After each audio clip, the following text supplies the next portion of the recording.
Hi, it's Dorothy Guining with Scrapbooking Quebec. This week I'm joining the Punched Out Thursday to Die For collaboration.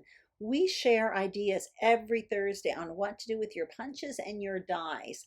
I'm thrilled to tell you we have a new player. It's Laura. She's known as City Scrapbooker on YouTube, and she is a fantastic scrapbooker. Her link, along with links to all the other talented ladies, is listed below, so make sure you check them all out. As for me, I am struggling big time these days with my mojo. Everything I create, I do not seem to like, and I'm certain it's my mood. So I had two choices today: no video this week or work my way through it. So I chose the latter. I'm going to be using two tricks to try to counter this. One is to keep it simple, and the other is to use a go-to design. So I'm going to be doing an L design. It's tried and true, and usually it works every time. So I hope it does today. Here's what I'm going to be using today. It is paper from Carta Welcome Autumn collection, and you're about to see the tools. And once again, what I'm going to be using is tried and true. These can be used for any theme, and I use them over and over again. This is something I do as well when I'm lacking mojo, just something super familiar. I'll talk more about these tools throughout the process, and I'll list everything I'm using in the description box below. So here's what's on my desk. I did prepare that frame style foundation page in advance with 2 sheets of paper. I gutted one of them. There is a tutorial on my channel where I do that, so I will link that up below. I showed you the paper I'm using. I also matted one photo. I have a pile of scraps from this collection, as well as vellum and graph paper. I plan to dig into that later on. I have the stickers from the collection. I do not use those, but I do end up really digging into this basket of tools, and like I mentioned earlier, I'll talk about them throughout the process. Now, the first tool I'm using is a die set of tags by Holtz, and what I'm going to do is cut up a bunch of tags here, and I'm also going to cut a strip of paper. So there's two things I want to mention here. Number one, in a little bit later on, I'm going to write the measurements for what I'm doing on the screen. The papers I'm cutting now are the strips of papers I'm cutting to create the L as part of my L design. But I'm going to be cutting these tags and kind of stretching them, making them look longer. The measurements that I will be writing on the screen are going to be for what the strips of paper appear to be. So what I mean by that is mine are actually going to be shorter than cut, and I'm basically going to fudge it to make them look longer. And you will understand what I'm talking about when I place everything on the page. So simply put, the measurements on the screen are for what the strips of paper in the L look like they are, and not what they actually are, because I end up cutting mine. What I'm doing right now is cutting myself out a 6-inch scalloped circle, and I'm using a punch from Creative Memories. So what you do is you start with a 6-inch square of paper. You punch out all 4 corners, and 4 more corners appear. So then you flip over the paper and you do the same thing, and you end up with a scalloped circle. So here's what I ended up cutting out. With the larger tag die, I cut out 2 tags in the same paper, the gingham. With the smaller tag die, I cut out 2 tags in different papers. I cut out that floral strip of paper, and I have that scalloped circle. Now, some of these are going to be cut, and like I mentioned earlier, stretched. What I'm doing now is placing these elements on the page, showing you how I plan to create this L design. So what you see there is a bunch of tags and a strip of paper and a circle. Now, what I did with that striped tag is I cut it and I made it look like it passed behind the entire photo. So it looks longer than it really is. The gingham tag that's in the top left that you don't see right now, I also cut that, and the end of it, I'm also going to be using it on the page. You can see it there at the bottom. It's almost like the horizontal tag at the bottom is longer. It's stretched out. I also took that scalloped circle and I cut it in half. Right now, before I place and adhere everything on the page, I am just applying a bit of ink to the edges of all of my papers. And the ink I'm using is Morning Mist by VersaFine Claire. So there you have it. I've got my L all set up, and you can see there's chunks out of it, but that is going to be covered up, those missing chunks, with that half circle as well as my photo. I'm showing you from that gingham tag there how I cut it, and the part that I cut off, I'm using it to make the horizontal tag at the bottom look longer. Same thing for that striped tag there. I cut it and I'm placing part of it at the top, part of it at the bottom, so it's going to look longer in my L design. You can see there that that scalloped circle that I cut in half covers up part of the area that looks like it's missing. Same thing for the photo there. And once all of these elements are on the page, it looks like an L design, and it looks like the strips in each part of the L are full length. So keep in mind the measurements on the screen are as if those strips of paper are real full length paper, but I fudged it. So now what I'm going to do is I'm going to get a pencil. It's probably what I'm doing right now. And I'm just going to put marks on the page where I want to place the items. These marks are just serving as a guide for me because I took the time to place everything here. But in order to adhere it, I have to remove them. So those little pencil marks are just a little guide. So I'm starting there at the top left with that gingham tag there, and I will continue. I do speed this up considerably. The idea here is I just wanted to show you how I place these elements on the page and how I kind of fudged it. So I'm adhering all of this down, and once everything gets adhered, of course, I'm going to erase the pencil marks. I'm also going to leave the photo separate at this point, simply because I am going to want to play around with journaling as well, or I didn't mean to say journaling. I want to play around with the title as well as my embellishments.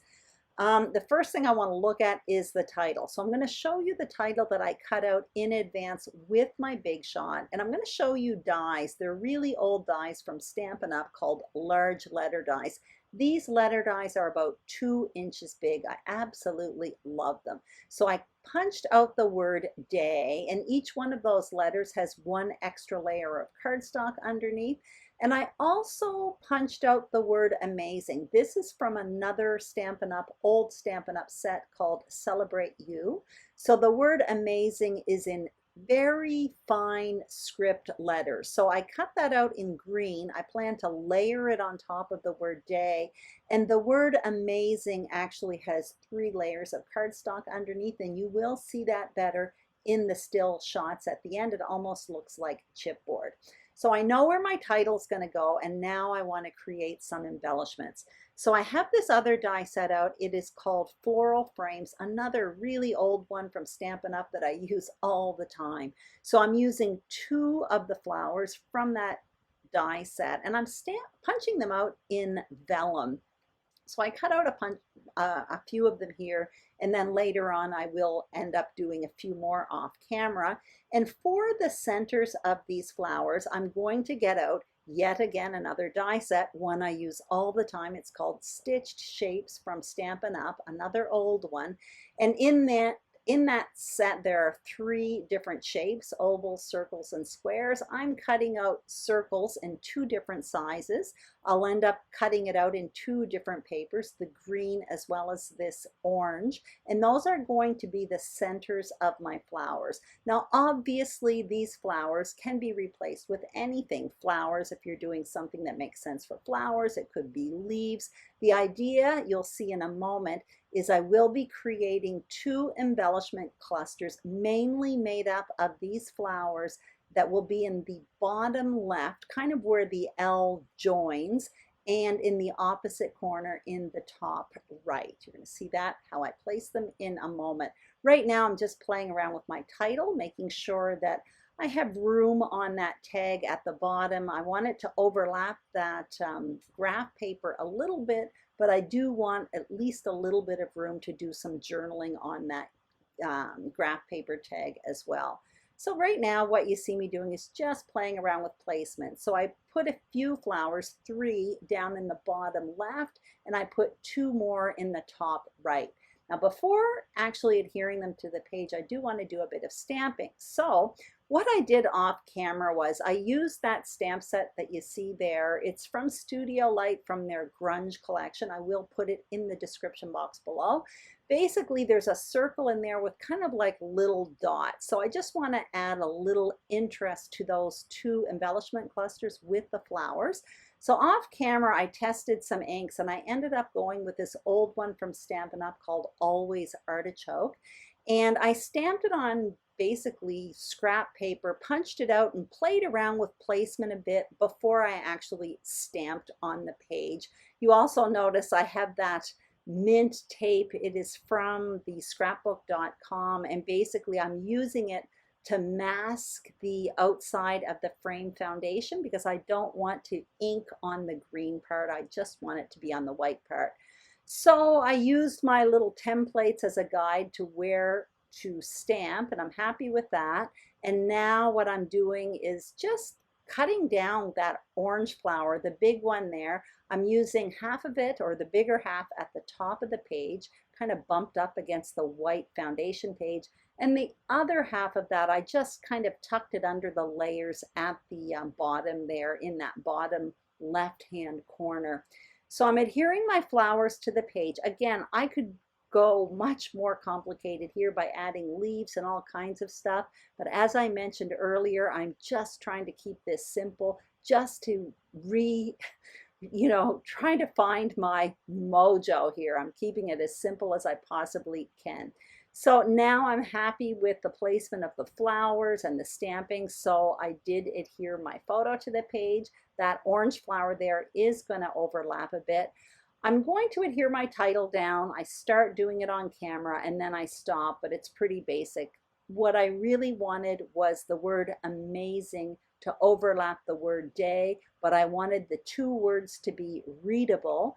And because amazing is so fine, it still reads day underneath. But that is why I placed the word amazing kind of where that graph paper tag is. Now I'm showing you off camera. I cut out some reinforcers for 3 of the 4 tags, and I did it in that green paper. And I didn't do it in the orange paper because I'm finding the orange a little bit bright for me right now.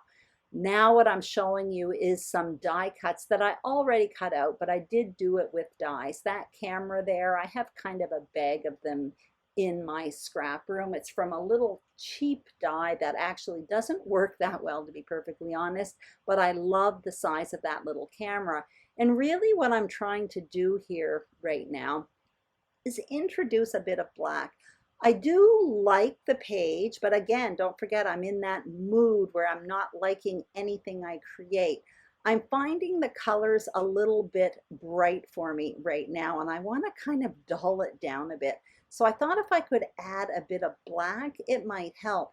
So I have this sticker book from the scrapbook.com, and basically what it has is a bunch of word stickers along with some alphas and labels. So I took some of the word stickers, which are written in black, and I'm putting it on wax paper. And my idea is maybe to put them along one of those tags, one of those vertical tags, just to introduce a little bit of black and maybe, hopefully, take away from the brightness of that orange. Now, the orange and the green made sense for this layout. If you look at my photo, that's me on a hike. There's lots of green, and I'm wearing a bright orange sweatshirt. But I'm finding it just a bit too bright for me. I do find that those word stickers are helping. It just adds a little bit of attention, but not too much, to that tag. Also, it adds a little bit of black. I do struggle a bit back and forth on the placement of that die cut black camera. So you're going to see right now it's down by the title, which is eventually where I do adhere it. But I do put it up in that top right corner from time to time as well. I'm just not certain where it's going to go at this point. So anyway, I do decide to put it down there by the title, and I'm happy with that. I do want to add some twine to my tags here. So I'm adhering the reinforcers to the tags. If you do not have that die set that I have and you've made a tag and want to create a reinforcer, use a hole punch and then maybe a 1/2 inch circle punch, punch out around the hole punch, and it will create a little ring, and it's perfect for a reinforcer of a tag. What you see me doing right now is adding a bit of twine to the 3 tags, and you may notice I have 4 tags, and one of them I do not have a reinforcer and I do not have twine. What I end up doing for that one is I end up adding a self-adhesive brad. I do have some self-adhesive brads for this collection, so I just wanted to use one of them, and I end up putting a bright orange one there, and I'm happy with that. I'm looking at the enamel dots, but I do end up going with a self-adhesive brad. I want to finish off my title here, and my title at this point was just Amazing Day, but I want to write An Amazing Day. So I have that sticker alpha book from Simple Stories, and I just added in little block letters An above the word day, so I'm happy with that. At this point, I'm contemplating maybe I should stamp a bit more, but I decide not to. And all I ended up doing off camera, aside from a wee bit of journaling, is I added one more little word sticker up in the top right corner, and that is it. So that's my page for today. I'm still not sure if I like it or not. However, I did work my way through my mojo problem and ended up creating a layout. So this one will probably sit aside for a little bit, and I'll decide whether or not I will tweak it or whether or not I will keep it. I probably will. Again, this just happens from time to time, and one great way for me anyway to work my way through it is to use a go-to design like the L design. It's also good for me to use something simple or to do something simple, and that's exactly what I did today, especially using tools that were general, that I like to use and that I use all the time, that I feel very familiar with. Thank you so much for bearing with me today. Have a fantastic day. Don't forget to check out the other ladies, and I'll see you soon on YouTube. Bye-bye.